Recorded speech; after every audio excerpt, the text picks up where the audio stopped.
ఇద్దరు వచ్చి మీ షాపులు బంద్ చేయరు అన్నట్టు షాప్ బంద్ చేయరు మీకు అదే లైసెన్స్ కావాలన్నట లైసెన్స్ లేదట ఏ బంద్ చేయంటాడు అంతే దేనికని కూడా మాకు చెప్పాలి అన్న ఏంటిది అంటే లైసెన్స్ కావాలంట ఆ లైసెన్స్ ఏందో నాకు తెలియదు ఆ లైసెన్స్ తీసుకుంటా అది ఏంటిదో కూడా నాకు తెలియదు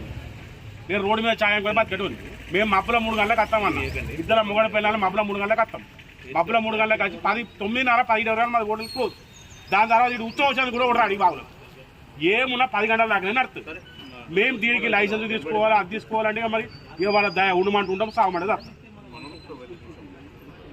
కేటీఆర్ బొమ్మ పెట్టినందుకే ఇది ఇట్లా చేస్తున్నాను కేటీఆర్ ఫోటో పెట్టుకున్న మెయిన్ కారణం కేటీఆర్ ఫోటో పెట్టుకునే వాళ్ళకి కనుమండిది అద్దకు మించి ఏం లేదు ఎందుకు కేటీఆర్ బొమ్మ నా ప్రేమ నా ఇష్టం నాకు మా అన్న అనుకో నా అన్న ఇది మరీ ఇంత దారుణమైన సిరిసిల్ల మొత్తం నాశనం అయిపోయింది గరీబోడు బతకకుండా అవుతుంది ఆ మున్సిపాలిటీ స్థాయిలు పోసిమన్నా పోసిస్తా కానీ ఎత్తా వాళ్ళకి అధికారులకు ఇస్తా రోజు 300-400 ఇవ్వను నాకు వేరే పని చేసేత కాదు మున్సిపాలిటీలో ఛాయ్ పెడతా వాళ్ళకే కమిషనర్కి ఇస్తా కలెక్టర్ గారికి రోజు ఒక ఛాయ్ ఇచ్చేస్తా రోజు 400 ఇవ్వమన్నారు మాకు చాలు